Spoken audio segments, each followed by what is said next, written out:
इसके first scene में एक कैरेक्टर थॉर को जाहिर किया जाता है। इसको अब डेमन की कैद में दिखाया जाता है। वो अपने सामने आग के डेमन को देखता है जिसका नाम सर्टर होता है। वो इसके पास आता है और इसको ऑडिन का बेटा बोलता है। वो बताता है कि ऑडिन इस आस्कर्ड प्लेस पर नहीं है और वो कहता है कि ये जगह आस्कर्ड प्लेस अब ज्यादा नहीं रहेगी और ये सल्तनत जल्द ही तबाह हो जाएगी, जैसा कि रैग्नारॉक ने फ्यूचर के बारे में बताया था। और वो कहता है ये मेरा क्राउन है जो मेरी ताकत का जरिया है। थोर अपना हाथ हवा में करता है कि अचानक उड़ता हुआ हैमर इसके हाथ में आ जाता है जो कि इसकी जंजीरों को तोड़कर इसे आजाद कर देता है। थोर अपने लोहर की हैमर से डेमन की आर्मी जो कि अजीब से जानवर की तरह होती है उन्हें मारना शुरू कर देता है और फिर डेमन से भी फाइट करता है। डेमन इस पर बहुत ज्यादा फाइट से अटैक करता है लेकिन थोर बच जाता है, बल्कि वो डेमन का क्राउन भी अपने उतार लेता है और अपने कंधे पर डालकर जंजीरों पर चला जाता है। इससे जाहिर होता है कि वो आग के डेमन को हरा देता है। जब थॉर इस अजीबोगरीब क्रिएचर से लड़ रहा होता है तो वो एक मैसेज स्कर्ज को भेजता है जो कि एक नया किरदार है। वो इसी की आर्मी का मेंबर होता है। वो जल्दी से अपनी स्वॉर्ड लेकर एक लोकेटेड स्वॉर्ड प्लेस में डाल देता है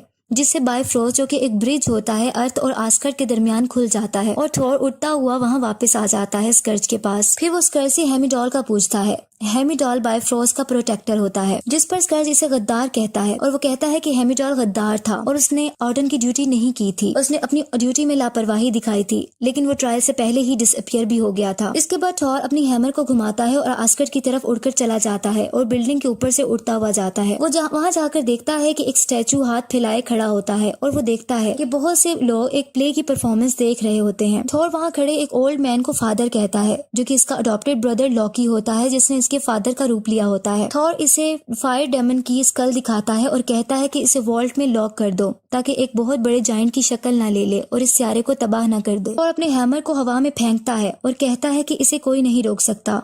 वो अपना हाथ लोकी की नेक की बैक साइड पर रख देता है। हकीकत में थॉर पहचान लेता है कि ये लोकी इसका भाई है जिसने इसके फादर का रूप लिया हुआ है। जैसे ही हैमर लोकी के चेहरे की तरफ आता है वो अपने असली रूप लोकी में वापस आ जाता है और साइड पर हो जाता है। सब हैरान हो जाते हैं। थॉर लोकी से पूछता है कि इसका फादर ऑडिन कहाँ है। लोकी थॉर को पसंद नहीं करता और कहता है कि तुम्हारे आने से पहले हर चीज बेहतर थी, तुमने हर चीज बर्बाद कर दी है। फिर थॉर इसकी तरफ थ्रेटनिंग वे में बढ़ता है और पूछता है कि तुमने फादर का कत्ल कर दिया है और इसको पुश करके अपना हैमर इस पर रख देता है जिस पर लोकी ऑडिन के बारे में बताना शुरू कर देता है। नेक्स्ट सीन में लोकी और थॉर न्यूयॉर्क सिटी में होते हैं और आम लोगों के ड्रेस में भी, और वहाँ वो कंस्ट्रक्शन एरिया में पहुंच जाते हैं। अचानक से लोकी की स्टैंडिंग प्लेस पे आग एक सर्कल में जलती है और वो जमीन की तरफ खिंचकर गायब हो जाता है। इस जगह पर थॉर देखता है कि एक चिट पड़ी है जिस पर एक एड्रेस ब्लीकर 177A लिखा होता है। वो इस जगह पर पहुंच जाता है और दरवाजा नॉक करता है लेकिन मैजिकली अंदर चला जाता है। वहाँ वो देखता है कि आदमी हवा में उड़ता हुआ इसके पास आता है और इसको ऑनर ऑफ थंडर बोलता है। थॉर कहता है कि अब जमीन पर भी जादूगर हैं। वो आदमी कहता है कि मास्टर ऑफ मिस्टिक आर्ट कहना ज्यादा बेहतर है। फिर इसके बाद वो आदमी कहता है कि मैंने बहुत से इंडिविजुअल्स के बारे में सुना है जो कि दूसरी दुनिया से आए हैं जो जमीन के लिए खतरा है और इनमें से एक लोकी तुम्हारा अडॉप्टेड ब्रदर भी है। तुम इसे यहाँ क्यों लाए हो? थॉर बताता है कि मैं अपने फादर को तलाश कर रहा हूँ। फिर वो आदमी कहता है कि अगर मैं तुम्हारे फादर का पता बता दूं क्या तुम सारी पार्टीज जल्द ही आस्कर चले जाओगे? तो थॉर इस बात पर मान जाता है और वो बताता है कि ऑडिन नॉर्वे में है।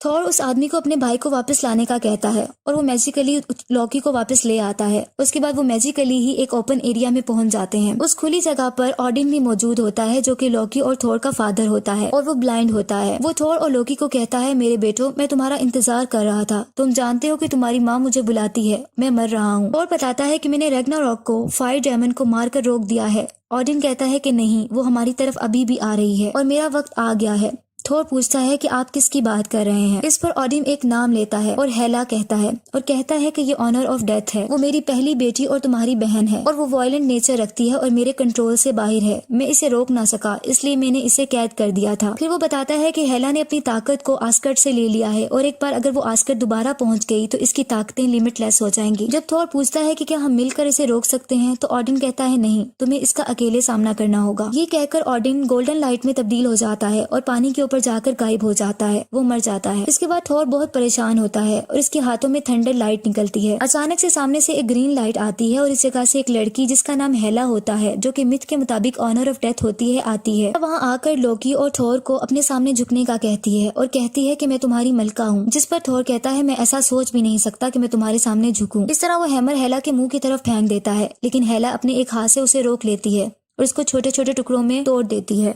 अब थॉर अपनी हैमर खो चुका होता है। इसके बाद एक हल्का सा ब्लास्ट होता है और हेला की लुक बदल जाती है और इसके सर पर हॉर्न्स आ जाते हैं और हाथों में वेपन्स भी। लोकी उसी दौरान ऊपर की तरफ देखकर जोर से आवाज लगाता है कि हमें वापस बुला लो। लोकी हेला से डर जाता है कि अचानक से थोर और लोकी सुपर हीरोज की तरह बाइफोरस ब्रिज के जरिए उड़ते हुए रेस में ऊपर चले जाते हैं, लेकिन हेला इनका पीछा करती है और लोकी को गिरा देती है। थोर से फाइट करती है और इसे भी गिरा देती है। कुछ देर में वो वहां पहुंच जाती है जहां स्कर्ज होता है, जहां बाइफरोस्ट के रास्ते को खोला गया होता है। वहां जाकर उस आर्मी को मार देती है और अपने वेपन्स का इस्तेमाल करती है, लेकिन वहां स्कर्ज इसके आगे झुक जाता है, जिस पर हेला कहती है कि तुम्हारे अंदर बचने की इंस्टिंक्ट है, तुम स्मार्ट लगते हो। उसी जगह पर थॉर गिरा होता है और सार बहुत सी चीजें भी टूटकर आसमान से गिर रही होती हैं और वो पानी के करीब होता है। थोड़ी देर में वहाँ एक स्पेसशिप आती है और इसमें से एलियन निकलते हैं और इस पर अटैक कर देते हैं। और अपनी हैमर मैजिकली लेने के लिए हाथ हवा में करता है, लेकिन इसे याद आता है कि हैमर तो हेला ने तोड़ दी है, लेकिन वो अपनी स्ट्रेंथ से इनसे लड़ाई करना शुरू कर देता है। एलियंस के पास ऐसी गन्स होती हैं जिससे थोर ट्रैप हो जाता है और इसके इर्द गिर्द आयरन नेट आ जाता है। सब मिलकर इसे मारने लगते हैं। इसी दौरान एक और स्पेसशिप आती है जो कि कैनन की तरह होती है। उसमें से एक लड़की बाहर आती है, स्पेसशिप से इस पर अटैक कर देती है और इन सब एलियंस को मार देती है। उसके बाद थोर को एक डिस्क के जरिए बेहोश करके अपनी स्पेसशिप में डालकर एक जगह ले जाती है। वो एक नया प्लेनेट होता है जो कि कॉस्मिक गेट से घिरा होता है। इस जगह का लीडर ग्रैंड मास्टर होता है और वह यहाँ कॉन्टेस्ट और कंपटीशन करवाता है। जब थॉर को होश आता है तो वो एक चेयर पर लॉक होता है। हकीकत में वो लड़की थॉर को 10 मिलियन में उस ग्रैंड मास्टर के हाथों भेज देती है, एक सोल्जर के तौर पे। ग्रैंड मास्टर थॉर को अपना इंट्रोडक्शन करवाता है और कहता है कि मैं कॉन्टेस्ट चैंपियन को प्रिजाइड करता हूँ। लोग दूर से ना चाहते हुए इसमें पार्टिसिपेट करते हैं और तुम भी इसका हिस्सा हो। थॉर कहता है कि मैं ऐसा कुछ नहीं करने जा रहा, बल्कि आस्गर्ड वापस जा रहा हूँ। थॉर देखता है कि वहाँ लोकी भी होता है, लेकिन लोकी ग्रैंड मास्टर के सामने इसे पहचानने से इनकार कर देता है। लेकिन थॉर ग्रैंड मास्टर को बताता है कि मेरा भाई है। ग्रैंड मास्टर कहता है कि तुम खुद को ऑनर ऑफ थंडर बताते हो और यहाँ तुम्हारे लिए एक डील है, जैसा कि अगर तुम आस्गर्ड वापस जाना चाहते हो तो इस तरह कोई भी फाइटर जो मेरे चैंपियन को हराएगा वो फ्रीडम हासिल कर सकता है। थोर जोर से बोलता है कि मुझे किस डायरेक्शन में जाना है। ग्रैंड मास्टर इसको एक जगह पर लॉक करवा देता है जहाँ ऑलरेडी एक रोप मेट मैन भी होता है। जो रोप मैन होता है वो इसको बताता है कि ग्रैंड मास्टर के चैंपियन से जो भी लड़ता है वो मर जाता है, क्योंकि वो बहुत खौफनाक चैंपियन है। जबकि आस्गर्ड में हेला होती है, आर्मी के सामने अपना इंट्रोडक्शन करवाती है और कहती है कि मैं हेला हूँ और आस्गर्ड की कमांडर हूँ, ऑडिन की पहली बेटी जो तख्त की सही वारिस है, और मैं ऑनर ऑफ डेथ हूँ। वो आर्मी के सामने इनको झुक जाने का कहती है। वो कहती है कि मेरे फादर की डेथ हो गई है, हम इस दुनिया में एक बार ताकतवर सीट संभाले हुए थे और हमारी ताकत इस दुनिया में कोई मुकाबला नहीं कर सकता था। हमारी किस्मत में सब पर हुक्मरानी करना लिखा था और मैं यहाँ ये ताकत दोबारा लेने आई हूँ। फिर आर्मी में से एक आदमी सामने आता है और कहता है कि तुम जो भी हो तुम्हें अभी सरेंडर करना होगा, वरना हम तुम पर कोई रहम नहीं करेंगे। हेला को गुस्सा आ जाता है और वो अपना रूप फिर हॉर्न्स वाला कर लेती है और वो आदमी अपने टूल्स के साथ इससे फाइट करने के लिए आगे बढ़ता है, लेकिन हेला इसकी तमाम आर्मी को मार देती है और इस आदमी को भी मार देती है और हर जगह सबकी डेड बॉडीज होती हैं। फिर स्कर्ज आ जाता है, वो देखकर परेशान हो जाता है। हेला कहती है कि बेचारे सोल्जर्स बिला वजह मारे गए, वो फ्यूचर को ना देख सके, बहुत अफसोस की बात है। फिर हेला स्कर्ज को अपना महल दिखाने ले जाती है। वहाँ कुछ पेंटिंग्स लगी होती हैं और वो कहती है कि वहाँ सीलिंग पेंटिंग को देखो, ये झूठ देखो, और इन सब पेंटिंग्स को तोड़ देती है और कहती है कि हम अनस्टॉपेबल हैं, मैं इनका हथियार हूँ, जो आस्गर्ड के एम्पायर को जिसने बनाया। फिर वो बताती है एक एक करके तमाम सल्तनत हमारी हो गई, लेकिन मेरी ख्वाहिश भर गई। ऑडिन ने मुझे यहाँ से निकाल दिया और जानवरों की तरह कैद कर दिया। फिर हेला इटर्नल फ्लेम के पास जाती है और हाथ में उस फायर को रखती है। इसके बाद अपनी एक्स से जमीन में खोल करती है और उसके अंदर जंप कर देती है जहाँ मरे हुए सोल्जर्स के स्केलेटन्स रखे होते हैं। वो स्केलेटन्स के पास जाकर कहती है कि तुम इटर्नल फ्लेम से दोबारा पैदा होगे, और सब दोबारा उड़ जाते हैं और अपने एक ब्लैक वुल्फ को भी जिंदा कर देती है जो बड़ा होता है। इसके बाद हेला थ्रोन पर बैठ जाती है और स्कर्ज इसकी आर्मी को लीडर पर लीड करता है। हेला स्कर्ज को कहती है कि तुम्हारी ख्वाहिश क्या है, तो स्कर्ज कहता है बस मैं मौका चाहता हूँ कि खुद को प्रूव कर सकूं। हेला कहती है कि जब मैं छोटी थी तो मैं सिर्फ लोगों को एक्सक्यूट करती थी। इसके बाद वो ये बताती है कि मेरा काम सिर्फ लोगों को एक्सक्यूट करना था, बल्कि इनके विजन को भी एक्सक्यूट करना था। फिर वो कहती है मैं फिर ऑडिन की एक्सक्यूशनर बन गई और शायद तुम मेरे एक्सक्यूशनर होगे। चलो अपनी फतह शुरू करते हैं। स्कर्ज और हेला उस जगह पर चले जाते हैं जहाँ बाइफरोस्ट बिल्डिंग की सोर्ड होती है, लेकिन वहाँ कोई सोर्ड नहीं होती, वो चोरी हो चुकी होती है। हेला कहती है ये तलवार बाइफरोस्ट को खोलने की एक चाबी है और वही हेमडॉल आस्गर्ड के लोगों का जो सेव कर रहा होता है वो इस चाबी को यानी इस सोर्ड को चुरा लेता है ताकि वो आस्कर्ड के लोगों की हिफाजत कर सके। इस तरफ थॉर की स्टोरी चल रही होती है जो कि उस प्लेनेट से निकलने की कोशिश कर रहा होता है। जैसा कि थॉर को स्टोन मेड मैन ऐसी जगह पर ले जाता है जहाँ बहुत से वेपन्स होते हैं और इसे एक लेने का कहता है। थॉर कहता है काश मेरे पास मेरी हैमर होती, जब मैं इसको तेजी से घुमाता था तो मेरे अंदर उड़ने की काबिलियत पैदा कर देती थी, मुझे अपने साथ ले जाती थी। इसके बाद थॉर को पता चलता है कि वो लड़की जो इसे यहाँ लाई थी वो वल्कायरी है, यानी वो आस्कर्ड की फीमेल सोल्जर्स में से एक वैरियर थी जो कि यहाँ थी। वो उसे मदद के लिए कहता है लेकिन वो उसे बाय कहकर चली जाती है। उसके बाद चैंपियन कॉन्टेस्ट शुरू होता है और ग्रैंड मास्टर सामने आता है और वो कहता है कि इस शो में मैं आपका होस्ट हूँ।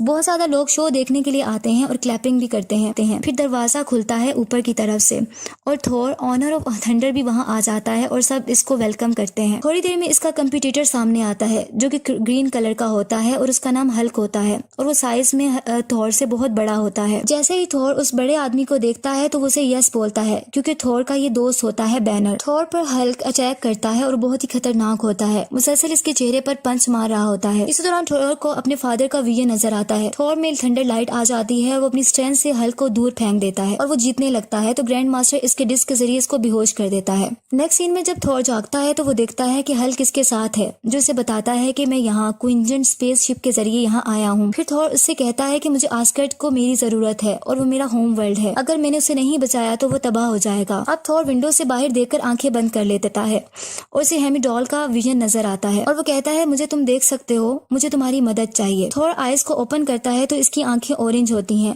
और वो हेमिडॉल इसके सामने होता है जो इसे कहता है कि मैं तुम्हें देख सकता हूँ लेकिन तुम बहुत दूर हो। फिर आस्कर्ड के लोगों से होते हुए इसे बताता है कि मैं इन लोगों को एक मजबूत जगह दे रहा हूँ जो हमारे बाप दादा ने बनाई है। इसके बाद थॉर अपनी आंखें खोल लेता है और वो हल्क से बात करता है। थॉर वल्कायरी से भी हेल्प मांगता है, उसी लड़की से जो उसे यहाँ लाई होती है। उसके बाद वो कहता है कि हम टीम बनाकर इनका मुकाबला करेंगे और आस्कर्ड को बचाएंगे, लेकिन वल्कायरी इसका साथ देने से मना कर देती है, ये कह कर के अगर हेला ऑडिन के कंट्रोल में नहीं थी तो वो हर एक को महल में मार देगी और इसे थ्रोन के लिए चाहिए ये सब कुछ। थॉर कहता है कि मैं क्राउन के लिए ये सब कुछ नहीं कर रहा बल्कि इन लोगों की जिंदगियां बचाने के लिए कर रहा हूँ जो मर रहे हैं। इस तरह वो विंडो ग्लास तोड़कर बाहर निकल जाता है और मुख्तलिफ बिल्डिंग से छलांग लगाता हुआ एक स्पेसशिप हासिल करने की कोशिश करता है। इसके बाद वो क्विंजन स्पेसशिप को तलाश कर लेता है और अंदर चला जाता है। फिर वहाँ एक लड़की की रिकॉर्डिंग चलती है, हल्क भी वहाँ पहुंच जाता है। जैसे ही हल्क उस लड़की की रिकॉर्डिंग सुनता है तो अपने नॉर्मल बीइंग में चेंज हो जाता है, यानी बैनर में चेंज हो जाता है। दूसरी तरफ ग्रैंड मास्टर बहुत ज्यादा गुस्से में होता है और वो लोकी और उस लड़की वल्कायरी को भेजता है ताकि वो इसको ला सके थॉर को। उसके मुताबिक उसने इसके चैंपियन को चोरी कर लिया है।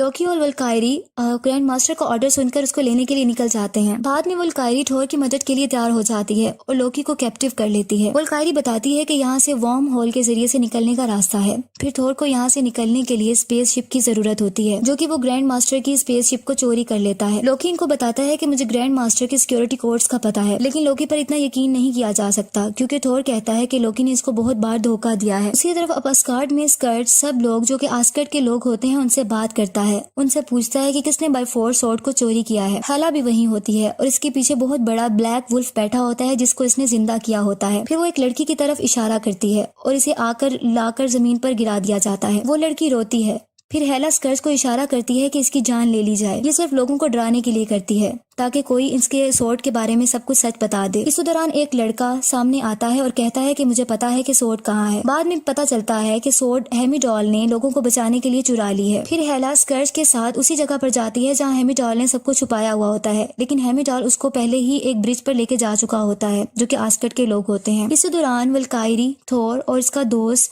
बैनर भी वहाँ पहुंच जाते हैं और वो स्पेसशिप के जरिए वहां पहुंचते हैं। वल्कायरी आर्म ड्रेस पहन लेती है और फाइट के लिए टूल्स रेडी करती है, जबकि थ्रोन अपने थ्रोन पर जाकर बैठ जाता है, यानी अपने तख्त पर बैठ जाता है और जोर जोर से स्टिक को जमीन पर मारता है, जिसे हेला सुन के स्कर्ज के साथ वहां पहुंच जाती है। हेला कहती है तुम अभी जिंदा हो। इसके बाद वो कहती है कि मैंने सारी सिविलाइजेशन को आंसुओं और खून में डबो दिया। फिर एक दिन ऑडिन ने मेहरबान बादशाह बनना चाहा, अमन को पैदा करने के लिए और जिंदगियों को बचाने के लिए। थॉर कहता है कि मैं जानता हूँ कि तुम एंग्री हो और तुम मेरी बहन हो, लेकिन तुम बहुत बुरी हो। इस पर हेला को गुस्सा आ जाता है और वो कहती है कि तख्त से उठ जाओ, तुम मेरी सीट पर हो। थॉर कहता है कि एक दिन फादर ने कहा था कि एक अक्लमंद बादशाह लड़ाई नहीं चाहता। इस पर हेला कहती है लेकिन वो हमेशा लड़ाई के लिए तैयार रहता है। हेला और थॉर की फाइट शुरू हो जाती है।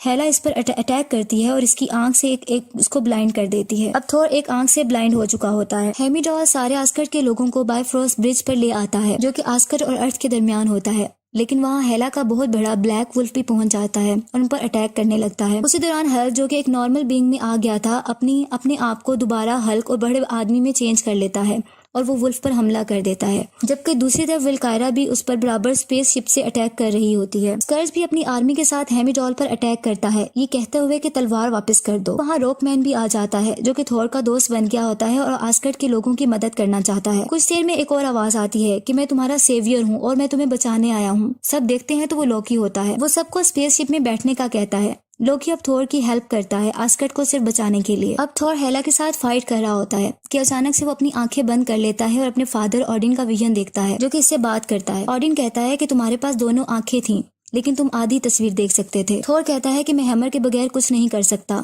ऑडिन कहता है कि हैमर तुम्हारी ताकत का जरिया नहीं थी, बल्कि सिर्फ वो एक चीज थी जिससे तुम सिर्फ फोकस कर सकते थे। फिर ऑडिन कहता है तुम मुझसे ज्यादा मजबूत हो। ये कहकर ऑडिन उसके विजन से चला जाता है। ये सब थोर के ख्यालात में हो रहा होता है। फिर हेला कहती है कि बताओ तुम किसकी ऑनर हो। थोर के हाथों से थंडर लाइट निकलती है और फिर पूरी बॉडी से भी थंडर लाइट ही निकलती है और बिल्डिंग टूटना शुरू हो जाती है। फिर आसमान से भी बिजली आती है। थोर हेला आर्मी को मारना शुरू कर देता है और हल्क वुल्फ से भी लड़ता है और पानी में बहा देता है। लोकी और वल्कायरी भी फाइट कर रहे होते हैं, लेकिन हेला अभी भी जिंदा होती है और फिर आ जाती है। थोर कहता है कि हेला को रोकना होगा। फिर थोर को फायर डायमंड का क्राउन, जो कि वॉल्ट में होता है, याद आता है। वो लोकी को बताता है कि कहता है सिर्फ एक ही रास्ता है जिससे हेला मर सकती है। वो लोकी को क्राउन लाने का कहता है। इसके बाद लोकी उस जगह पर भाग जाता है। दूसरी तरफ हेमीडॉल आस्गर्ड के लोगों को स्पेसशिप में बिठा रहे होते हैं ताकि उनकी जिंदगी को बचाया जा सके। इसके अलावा स्कर्ज भी अब एक अच्छा बन चुका होता है और वो इनकी जान बचाने के लिए अपनी जान की कुर्बानी दे देता है। और लोकी जो क्राउन होता है उसको इटर्नल फ्लेम में रख देता है ताकि उस सर्टर को, जो कि फायर डेमन होता है, उसको दोबारा जिंदा किया जा सके और इस तरह डेमन फायर दोबारा पैदा हो जाता है। थोर हेला को कहता है कि ये तुम्हें हराएगा। हेला बहुत परेशान हो जाती है। अब तमाम आस्गर्ड के लोग विल्कायर, हल्क, थोर और सब स्पेसशिप में बैठ चुके होते हैं और महफूज होते हैं, जबकि आस्गर्ड में हेला और डेमन फायर की फाइट हो रही होती है। हेला डेमन फायर पर हमला करती है, लेकिन डेमन फायर हर जगह आग फैला देता है और आस्गर्ड को डिस्ट्रॉय कर देता है और ये मुकम्मल तौर पर तबाह हो जाता है और हेला मर जाती है। थोर मिरर में फिर अपनी ब्लाइंड आईज को देखता है, जो कि एक आंख से अंधा हो चुका होता है। उसके बाद वो लोकी को देखता है और उसको कहता है कि तुम इतने बुरे भी नहीं हो। आखिरकार पता चलता है कि थोर आस्गर्ड का किंग बन गया है।